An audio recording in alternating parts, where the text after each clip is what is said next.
अध्यक्ष महोदय, मैं आपकी धन्यवादी हूँ कि आज मुझे आपने 2024 के इस बजट में अपने विचार रखने का अवसर दिया है और साथ ही मंडी क्षेत्र की जनता जिन्होंने मुझे अपना प्रतिनिधि चुनकर यहाँ उनके पक्ष की बात रखने का मौका दिया है, उनकी भी आभारी हूँ। ये जगह मेरे लिए बहुत नई है, मैं एक नई सांसद हूँ, मगर मुझे इस बात का आभास है कि ये जो 18वीं लोकसभा है ये कोई सामान्य लोकसभा नहीं है। इस लोकसभा का जो चुनाव हुआ है उसमें हमारे जो शीर्ष नेतृत्व हैं, हमारे माननीय प्रधानमंत्री श्री नरेंद्र मोदी जी ने लगातार तीसरी बार प्रधानमंत्री बनकर पिछले 60 सालों का जो रिकॉर्ड तोड़ा है, उसके लिए हम सब उन्हें जो है वो हार्दिक बधाई देते हैं। साथ ही बधाई के पात्र हैं हम सब भारतीय जनता पार्टी के लोग जिन्हें ये सौभाग्य प्राप्त हुआ। और मैं ये भी मानती हूँ कि हमारे भारतवर्ष की जनता जिन्होंने एक स्थिर, सहज और सफल सरकार को चुना है और एक संकल्प को चुना है, वो भी बधाई के पात्र हैं। महोदय जी, हम सब जानते हैं कि आज से 10 साल पहले हमारे देश की अर्थव्यवस्था का क्या हाल था।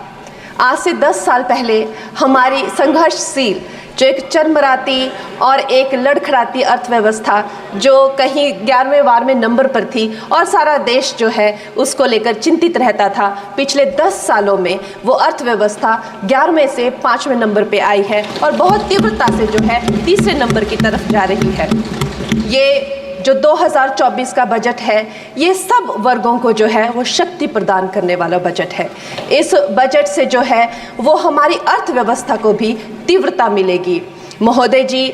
और जो हमारा 2047 का जो संकल्प है कि विकसित भारत का जो संकल्प है, हम प्रथम इकोनॉमी बनेंगे, वो भी इस बजट से हम पूरी उम्मीद है एक कदम हम उस संकल्प के जो है वो करीब जाएंगे।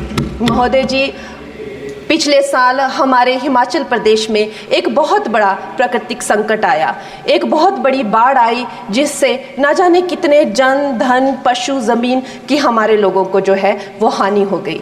लेकिन दुख की बात यह है कि अभी भी हमारा हिमाचल प्रदेश जो है उस त्रासदी के प्रभाव से जो है उसके प्रभाव से, उसकी हानि से बाहर नहीं आ पा रहा है। और उसका जो मूल कारण है वो है वहाँ की जो कांग्रेस की सरकार है, उनका जो लापरवाही है और उनकी जो भ्रष्टाचार नीतियां हैं। आज भी हमारे लोग जो हैं उस बाढ़ के प्रभाव से जो पीड़ित हैं। मैं आदरणीय और माननीय हमारी जो वित्त मंत्री हैं श्रीमती सीतारमण जी का मैं आभार व्यक्त करती हूं कि उन्होंने हमारी हिमाचल की जनता के लिए जो है एक स्पेशल रिलीफ फंड की जो घोषणा की है। हम सब हिमाचल वासियों की तरफ से हम आपका अभिनंदन करते हैं और हम आपका आभार प्रकट करते हैं।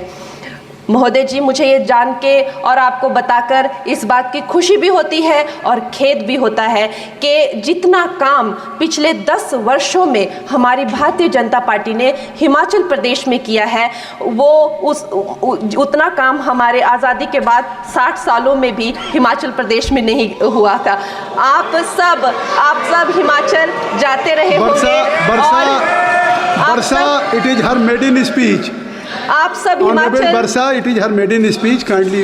आप सब हिमाचल जाते रहे होंगे और आप सब ने देखा होगा कि वहाँ पर जो है आज से आज़ादी के 60 साल तक सिर्फ कुछ रोड्स बने थे और वो भी हमारे माननीय जो पूर्व प्रधानमंत्री अटल बिहारी जी रहे हैं, उन्होंने अपने कार्यकाल में जो है वो ग्रामीण प्रधानमंत्री सड़क योजना के अंतर्गत वो रोड बनाए थे। लेकिन पिछले 10 वर्षों में प्रधानमंत्री नरेंद्र मोदी जी की सरकार ने हमारे क्षेत्र को जो है एम्स, IIIT, IIM जैसे वैश्विक स्तर के जो है वो संस्थान दिए हैं और वंदे भारत जैसी ट्रेन को हमारे हिमाचल में पहुंचाया है। हमारे हिमाचल जैसे छोटे से राज्य को 3,500 करोड़ की लागत का मनाली कीर्तपुर जो है वो हाईवे दिया हुआ है, जिसमें माननीय महोदय जी 5 से ज़्यादा टनल हैं और 37 से ज़्यादा उसमें ब्रिजेस हैं। ऐसे वैश्विक स्तर की जो है हमें इंफ्रास्ट्रक्चर वहाँ पे मिली है और साथ साथ ही पूरे देश के लिए जो एक बहुत ही अद्भुत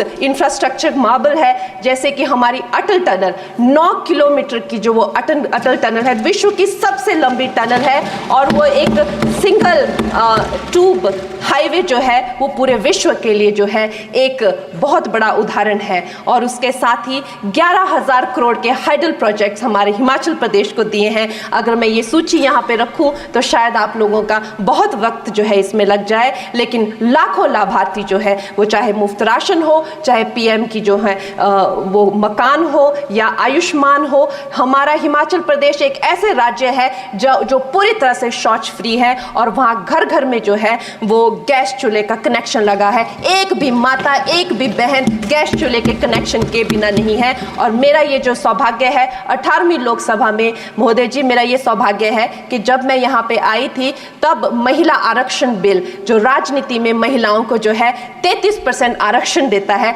वो बिल भी पारित हुआ था। तो मेरे लिए बड़ी ही ये सौभाग्यशाली जो है 18वीं जो लोकसभा है। और मैं ये कहना चाहूँगी कि ये जो बिल है ये अवश्य ही एम्प्लॉयमेंट हो या चाहे स्टार्टअप इनोवेशंस हो, चाहे हमारे गरीब और मिडिल क्लास को टैक्स रिलैक्सेशन हो या हमारे जो अन्नदाता किसान हो उन पे फोकस हो। ये मैं इसे होलसम बजट कहती हूँ। और मेरी एक प्रार्थना रहेगी हमारे सरकार से कि हमारे मंडी क्षेत्र में अगर एक इंटरनेशनल एयरपोर्ट हो तो अवश्य ही हमारी जनता का टूरिज्म की दृष्टि से बहुत कल्याण होगा। वो हमें ज़रूर इस विषय में सोचें। और मुझे लगता है ये जो बजट है हम हिमाचल के वासी जो हैं इसका पूरी तरीके से जो है वो वेलकम करते हैं। और धन्यवाद।